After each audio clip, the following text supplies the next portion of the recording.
Jimmy ઓઢણું કાપડું.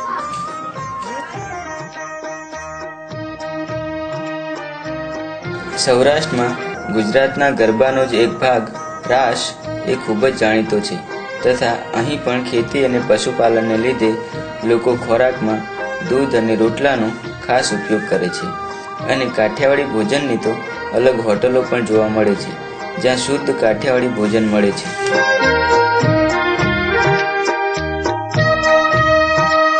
અહીં દરિયા કિનારાને લીધે દરિયાઈ વસ્તુઓમાંથી કલાત્મક ઘરેણાં અને ઘર સજાવટની ચીજ વસ્તુઓ બનાવાય છે જેવી કે તોરણો તથા સીપલા અને શંખલાની કલાત્મક ચીજો બનાવાય છે જે અહીંના લોકોના જીવનને અસર કરે છે.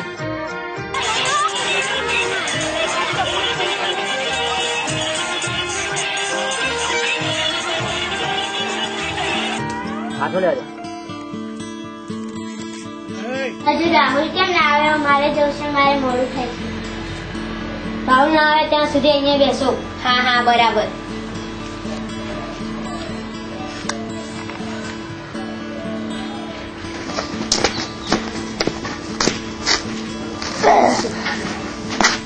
અરે બહુ મોડું થઈ ગયું, હવે મારે ઘરે જવું જ પડશે.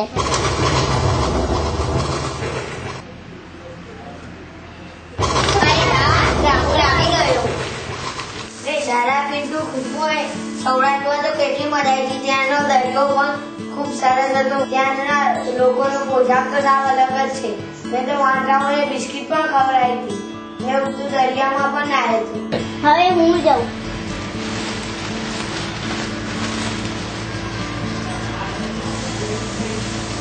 ઉજા બુલબુલ દક્ષિણ ગુજરાત.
આપણા ભાતીગળ ગુજરાતની એક ભાત દક્ષિણ ગુજરાત છે. અહીં જંગલોને લીધે આદિવાસી સંસ્કૃતિ ક્યાંક ક્યાંક જોવા મળે છે. અહીંના વનબંધુઓના પોશાકમાં સ્ત્રીઓ કાછડો ભેરતી જોવા મળે છે જ્યારે પુરુષોમાં ખમીસ, ચડ્ડી કે પેન્ટ અને ટોપી પહેરે છે. અહીં રોજગારીના અભાવને કારણે સ્થળાંતરનું પ્રમાણ વધુ છે તથા પોશાકમાં મહારાષ્ટ્ર રાજ્યની અસર જોવા મળે છે.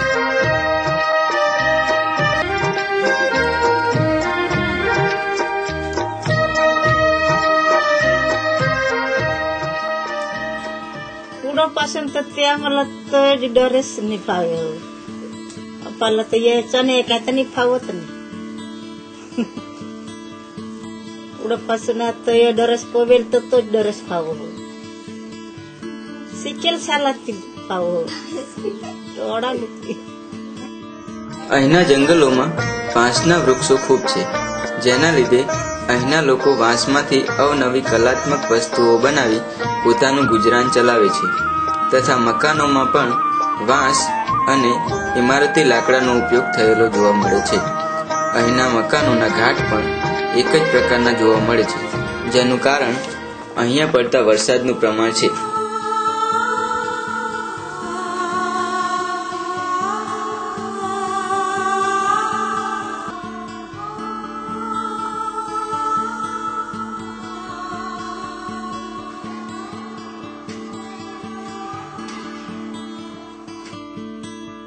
आपली एक पोशी भन ह शेली पोशी भन ह तर त्याला भनवू का काय करू? आता भनला तर भनवशील पण ते काय पारकाने घर ना जावला हात तर पारकाने घर तर जातीलच ह पण जो थोडा भनवता 10-12 ચોપડે જો ભણવતા તો તેને ભવિષ્યમાં તેલા જો કામ લાગતા. અરે આ કાકા શું વાત કરતા હતા, મને તો ખબર જ નથી પડતી. વનબંધુઓ ખોરાક તરીકે નાગલીનો ઉપયોગ કરે છે. નાગલીનો રોટલો તથા અડદની દાળ અને ચોખાના રોટલા પણ ખવાય છે, જે અહીંના પહાડી વાતાવરણને અનુકૂળ છે. અહીં આજે પણ લોકો પાસે ધનુષ અને બાણ છે, પરંતુ તેનો ઉપયોગ ખેતીના રક્ષણ માટે અને જંગલી પ્રાણીઓથી પોતાના રક્ષણ માટે કરે છે.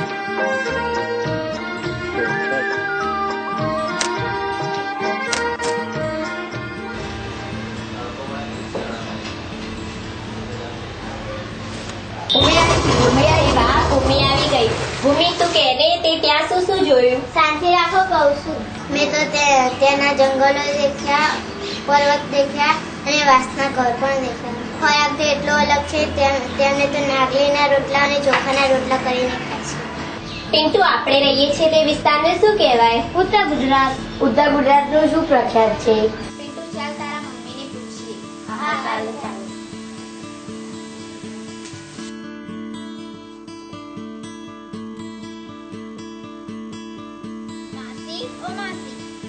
હા બેટા બોલો, શું હતું? માસી, જેમ કચ્છ છે, સૌરાષ્ટ્ર છે, તેમ આપણે રહીએ છીએ તે પ્રદેશને શું કહેવાય? આમ અમે જેમ કચ્છનું રહેઠાણ, સૌરાષ્ટ્રની બોલી, દક્ષિણ ગુજરાતના નૃત્ય કેટલા અલગ છે, તેમ આપણું શું પ્રખ્યાત છે? બેટા, તમારે ગુજરાતના વિવિધ પ્રદેશો વિશે જાણવું છે ને, તો આ બાજુ આવો, હું તમને સમજાવું. જો બેટા, ગુજરાતમાં વિવિધ ધર્મના લોકો રહે છે અને પ્રદેશના વાતાવરણ મુજબ તેમનો પોશાક, રહેઠાણ, બોલી, રહેણી કહેણી અને રીત રિવાજો બધું અલગ હોય છે.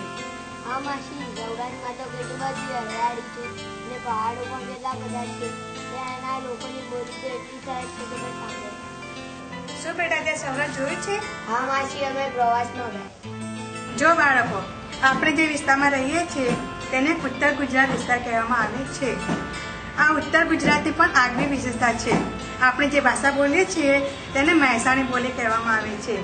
આપણો પોશાક પણ અલગ છે. પુરુષો ધોતી, જબ્બો, પાઘડી કે ટોપી પહેરે છે, જ્યારે સ્ત્રીઓ સાડી કે ડ્રેસ પહેરે છે. પરંતુ આ ઇતિહાસની દ્રષ્ટિએ જોઈએ તો પાટણના પટોળા ખૂબ પ્રખ્યાત છે.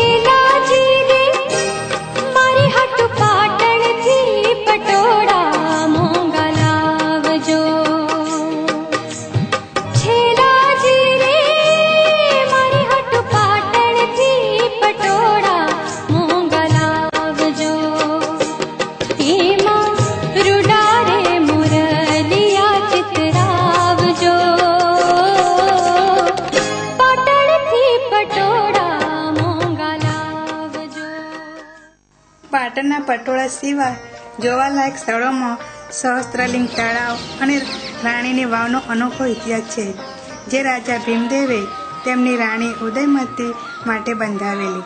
તેથી તેને રાણકી વાવ કહેવામાં આવે છે.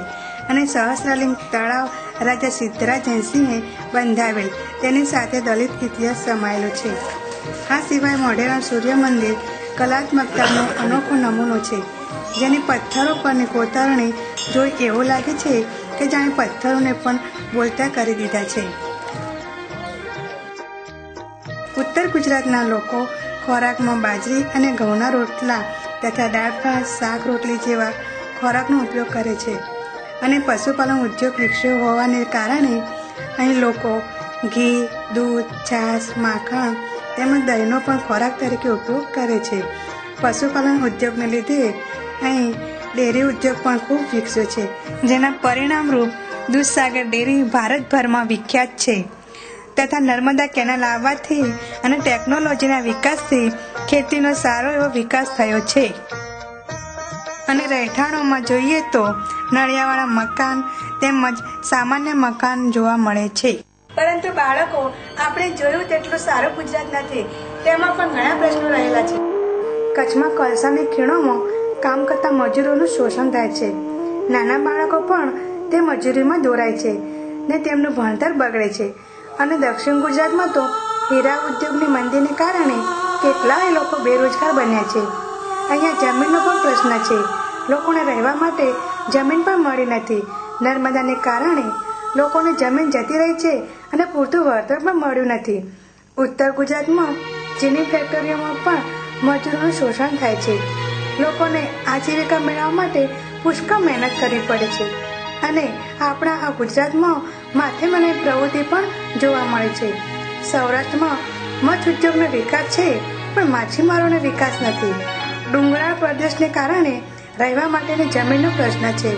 આમ ગુજરાતમાં જેટલી બાબતો સારી છે તેટલી ખરાબ પણ છે. છતાં લોકો સંપીને રહે છે. અરે વાહ માસી, કેટલું અજીબ છે નહીં? ગુજરાતમાં આટલી વિવિધતા છે તો ભારતમાં કેટલી હશે?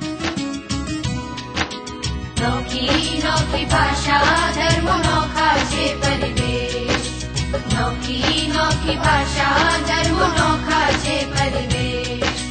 તો પણ એક કરી પર ચાલે, તો પણ એક કરી પર ચાલે મારો ભારત દેશ. નોખી નોખી ભાષા, ધર્મ નોખા છે પરિવેશ. નોખી નોખી ભાષા, ધર્મ નોખા છે પરિવેશ.